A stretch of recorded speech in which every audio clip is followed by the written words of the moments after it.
बिस्मिल्लाहिर्रहमानिर्रहीम। अरशद लोधी कम ਦੀਆਂ ਗੱਲਾਂ ਨਾਲ ਹਾਜ਼ਰ ਖਿਦਮਤ ਹੈ। ਕੀ ਹਾਲ ਜੇ? ਠੀਕ ਠਾਕ ਹੋ? ਖਰੀਅਤ ਨਾਲ ਹੋ? ਅੱਲਾਹ ਤਾਲਾ ਤੁਹਾਨੂੰ ਖੁਸ਼ ਰੱਖੇ, ਸ਼ਾਦ ਰਹੋ ਤੇ ਆਬਾਦ ਰਹੋ। ਤੇ ਲੋ ਫਿਰ ਅੱਜ ਤੁਹਾਨੂੰ ਹਜ ਦੇ ਮੁਤਲਕ ਇੱਕ ਬੜੀ ਅਹਿਮ ਗੱਲ ਜਿਹੜੀ ਹੈ ਉਹਦੇ ਤੇ ਡਿਸਕਸ ਕਰ ਲਈਏ। ਦੋਸਤੋ 22 ਤਰੀਕ ਗੁਜ਼ਰ ਗਈ ਹੈ, ਹਜ ਦੀਆਂ ਦਰਖਾਸਤਾਂ ਦੇਣ ਦੀ ਡੇਟ ਜਿਹੜੀ ਆ ਉਹ ਖਤਮ ਹੋ ਗਈ। ਅੱਜ ਅਲਹਮਦੁਲਿਲਾ 23 ਤਰੀਕ ਦਾ ਆਗਾਜ਼ ਹੋ ਗਿਆ, ਸਵੇਰ ਦੇ 9 ਵਜ ਗਏ। ਸੋਚਿਆ ਕਿ ਵੀਡੀਓ ਬਣਾ ਦਿਆਂ, ਦੋਸਤਾਂ ਨੂੰ ਦੱਸ ਦਿਆਂ ਕਿ ਕੀ ਰਿਪੋਰਟ ਹੁਣ ਤੱਕ ਜਿਹੜੀ ਹੈ ਹਜ ਦੇ ਮੁਤਲਕ ਤੁਹਾਨੂੰ ਆਈ ਹੈ। ਪਹਿਲੀ ਗੱਲ ਇਹ ਹੈ ਕਿ ਜਿਨ੍ਹਾਂ ਲੋਕਾਂ ਨੇ ਡਾਲਰਾਂ 'ਚ ਪੇਮੈਂਟ ਕਰਾਉਣੀ ਹੈ ਸਪਾਂਸਰਸ਼ਿਪ ਸਕੀਮ ਦੇ ਤਹਿਤ, ਉਹਨਾਂ ਵਾਸਤੇ ਇੱਕ ਹਫ਼ਤੇ ਦੀ ਤੋਸੀ ਕਰ ਦਿੱਤੀ ਹੈ। ਇੱਕ ਹਫ਼ਤੇ ਦਾ ਟਾਈਮ ਗੌਰਮੈਂਟ ਨੇ ਵਧਾ ਦਿੱਤਾ ਹੈ। ਬਾਕੀ ਜਿਨ੍ਹਾਂ ਲੋਕਾਂ ਨੇ ਦਰਖਾਸਤਾਂ ਗੌਰਮੈਂਟ ਸਕੀਮ ਦੇ ਤਹਿਤ ਦਿੱਤੀਆਂ ਨੇ, ਦਰਖਾਸਤਾਂ ਦੀ ਤਾਦਾਦ ਜਿਹੜੀ ਹੈ ਉਹ ਪੂਰੀ ਹੋ ਗਈ ਹੈ, ਬਲਕਿ ਓਵਰ ਹੋ ਗਈ ਹੈ, ਤੇ ਇਸ ਵਾਸਤੇ ਕੁਰਾਨਅੰਦਾਜ਼ੀ ਜਿਹੜੀ ਹੈ ਉਹ ਹੋਏਗੀ। ਠੀਕ ਹੈ, ਸਭ ਤੋਂ ਅਹਿਮ ਗੱਲ ਜਿਹੜੀ ਹੈ ਉਹ ਤੁਹਾਨੂੰ ਮੈਂ ਦੱਸਣਾ। ਉਸ ਤੋਂ ਪਹਿਲੇ ਮੈਂ ਤੁਹਾਨੂੰ ਇਹ ਦੱਸ ਦਿਆਂ ਕਿ ਵਜ਼ਾਰਤ ਹਜ ਨੇ ਬਹੁਤ ਸਾਰੀਆਂ ਜਿਹੜੀਆਂ ਨਵੀਆਂ ਗੱਲਾਂ ਜਿਹੜੀਆਂ ਦੱਸੀਆਂ ਨੇ, ਜਿਹਦੇ ਵਿੱਚ ਇਹ ਹੈ ਕਿ ਬਹੁਤ ਅੱਛੀਆਂ, ਬਹੁਤ ਖੂਬਸੂਰਤ ਰਹਾਇਸ਼ਾਂ ਤੁਹਾਨੂੰ ਮਿਲ ਰਹੀਆਂ ਨੇ, ਕਿਉਂਕਿ ਕੁਛ ਮਸਜਿਦ ਹਰਾਮ ਦੀ ਤਸੀਹ ਦੀ ਵਜ੍ਹਾ ਤੋਂ ਜਿਹੜੀਆਂ ਪੁਰਾਣੀਆਂ ਬਿਲਡਿੰਗਾਂ ਸਨ ਉਹਨਾਂ ਨੂੰ ਗਹਿਰਾ ਦਿੱਤਾ ਗਿਆ, ਤੇ ਉਹਦੀ ਵਜ੍ਹਾ ਤੋਂ ਬੜੇ ਖੂਬਸੂਰਤ ਤੇ ਜ਼ਬਰਦਸਤ ਕਿਸਮ ਦੇ 3 ਸਟਾਰ 5 ਸਟਾਰ 4 ਸਟਾਰ ਹੋਟਲ ਜਿਹੜੇ ਨੇ ਉਹ ਵਜ਼ਾਰਤ ਹਜ ਨੇ ਬੁੱਕ ਕਰਵਾ ਲਏ ਨੇ, ਤੇ ਇਨਸ਼ਾ ਅੱਲਾਹ ਤਾਲਾ ਤੁਹਾਨੂੰ ਅੱਛੀ ਜਗ੍ਹਾ 'ਤੇ ਠਹਿਰਾਇਆ ਜਾਏਗਾ, ਮਦੀਨੇ ਵੀ ਔਰ ਮੱਕੇ ਵੀ। ਖਾਣੇ ਦੇ ਇੰਤਜ਼ਾਮਾਤ ਇਹ ਹੈ ਕਿ ਅੱਛੇ ਕੈਟਰਿੰਗ ਵਾਲਿਆਂ ਨਾਲ ਡੀਲ ਜਿਹੜੀ ਹੈ ਉਹ ਮੁਕੰਮਲ ਹੋ ਗਈ ਹੈ। ਖਾਣਾ ਬਹੁਤ ਅੱਛਾ ਦਿੱਤਾ ਜਾਏਗਾ। ਪਹਿਲੇ ਜਿੰਨੇ ਵੀ ਹੁਣ ਤੱਕ ਤੁਸੀਂ ਹਜ ਕਰ ਚੁੱਕੇ ਹੋ ਜਾਂ ਜਿਹੜੇ ਲੋਕਾਂ ਨੇ ਨਹੀਂ ਕੀਤਾ, ਮਤਲਬ ਪਹਿਲੇ ਜਿਸ ਤਰ੍ਹਾਂ ਹੱਜ ਵਾਲਿਆਂ ਨੂੰ ਖਾਣੇ ਛਾਣਾ ਦਿੱਤਾ ਜਾਂਦਾ ਸੀ, ਇਸ ਦਫਾ ਉਸ ਤੋਂ ਬਹੁਤ ਅੱਛਾ ਖਾਣਾ ਜਿਹੜਾ ਉਹ ਦਿੱਤਾ ਜਾਏਗਾ। ਤੀਸਰੀ ਜਿਹੜੀ ਸਭ ਤੋਂ ਅਹਿਮ ਗੱਲ ਇਹ ਹੈ ਕਿ ਕਿੰਨੇ ਪੈਸੇ ਵਜ਼ਾਰਤ ਹਜ ਜਿਹੜੇ ਨੇ ਉਹਨੇ ਫੈਸਲਾ ਕੀਤਾ ਹੈ ਕਿ ਤੁਹਾਨੂੰ ਵਾਪਸ ਮਿਲਣੇ ਨੇ। ਠੀਕ ਹੈ ਜੀ, ਹੁੰਦਾ ਇਹ ਹੈ ਕਿ ਜਿਹੜੀਆਂ ਤੁਹਾਡੀਆਂ ਟਿਕਟਾਂ ਬੁੱਕ ਹੋਈਆਂ ਨੇ, ਜਿਹੜੇ ਤੁਹਾਡੇ ਹੋਟਲ ਬੁੱਕ ਹੋਏ ਨੇ, ਜਿਹੜੇ ਬਾਕੀ ਮਾਮਲਾਤ ਸਾਰੇ ਹੁੰਦੇ ਨੇ, ਉਹਨਾਂ ਦੀ ਬੁਕਿੰਗ ਤੋਂ ਬਾਅਦ ਗੌਰਮੈਂਟ ਕੋਲ ਜਿਹੜੇ ਪੈਸੇ ਬਚ ਜਾਂਦੇ ਨੇ, ਉਹਨਾਂ ਨੂੰ ਜਿੰਨੇ ਹਜ ਲੋਕ ਜਾ ਰਹੇ ਹੁੰਦੇ ਨੇ ਉਹਨਾਂ ਨੂੰ ਉਹਨੇ ਤੇ ਤਕਸੀਮ ਕਰ ਦਿੱਤਾ ਜਾਂਦਾ ਹੈ, ਤੇ ਜਿਹੜੇ ਪੈਸੇ ਤੁਹਾਡੇ ਹਿੱਸੇ ਆਣਗੇ ਤੁਹਾਨੂੰ ਵਾਪਸ ਕਰ ਦਿੱਤੇ ਜਾਂਦੇ। ਇਹਦੇ ਵਿੱਚ ਇਹ ਹੈ ਕਿ ਕਮ ਸੇ ਕਮ 50,000 ਰੁਪਇਆ ਜਿਹੜਾ ਹੈ ਉਹ ਤੁਹਾਨੂੰ ਹਜ ਤੋਂ ਜਾਣ ਤੋਂ ਪਹਿਲਾਂ ਤੁਹਾਨੂੰ ਵਾਪਸ ਕਰ ਦਿੱਤਾ ਜਾਏਗਾ। ਫੀ ਹਾਜੀ 50,000 ਰੁਪਇਆ ਵਾਪਸ ਕਰਤਾ ਜਾਏਗਾ, ਔਰ ਉਮੀਦ ਕੀਤੀ ਜਾਂਦੀ ਹੈ ਕਿ ਐਨੇ ਹੀ ਪੈਸੇ 50,000 ਦੇ ਲਗਭਗ ਹੀ ਤਕਰੀਬਨ ਜਦੋਂ ਤੁਸੀਂ ਹਜ ਤੋਂ ਵਾਪਸ ਆਓਗੇ ਉਦੋਂ ਤੁਹਾਨੂੰ ਵਾਪਸ ਮਿਲ ਜਾਣਗੇ। ਇਹ ਵੀ ਗੱਲਾਂ ਗਰਦਸ਼ ਕਰ ਰਹੀਆਂ ਨੇ ਕਿ ਸ਼ਾਇਦ 1 ਲੱਖ ਰੁਪਇਆ ਤੁਹਾਨੂੰ ਜਿਹੜਾ ਨਾ ਹਜ ਤੋਂ ਜਾਣ ਤੋਂ ਪਹਿਲੇ ਹੀ ਵਾਪਸ ਕਰ ਦਿੱਤਾ ਜਾਏ।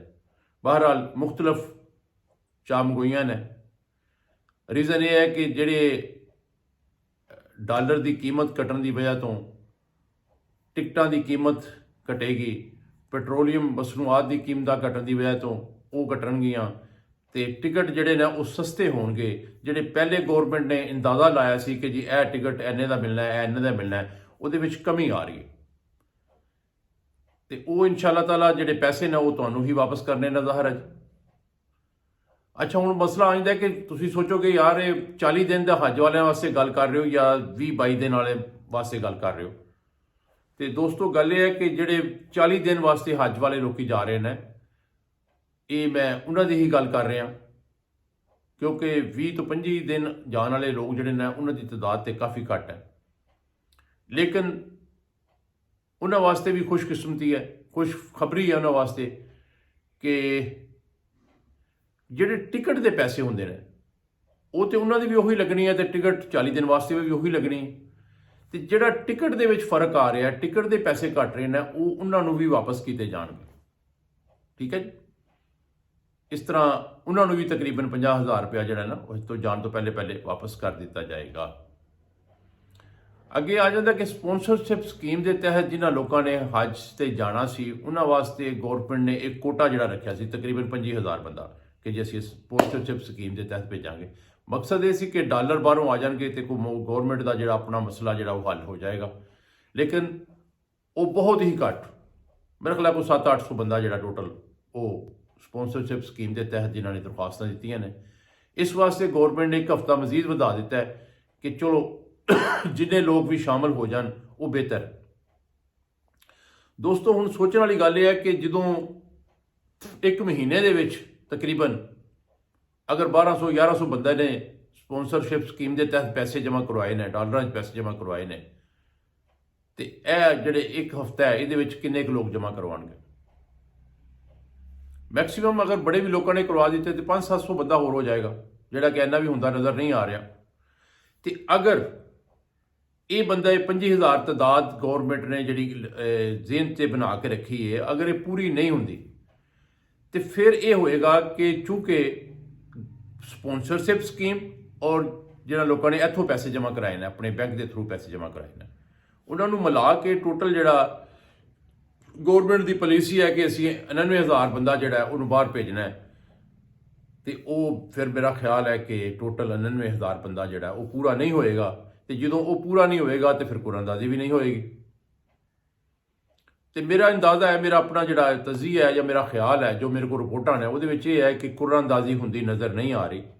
सब नूं मुबारक होवे, बहुत मुबारक होवे सब नूं जिन्हां लोगों ने दरखास्तां दित्तियां ने, कि सारे लोग जिन्होंने दरखास्त दी ना अलहमदुलिल्लाह इस दफ़ा हर बंदा बगैर कुरानदाजी तो ही इंशाअल्लाह ताला हज करने वास्ते जाएगा।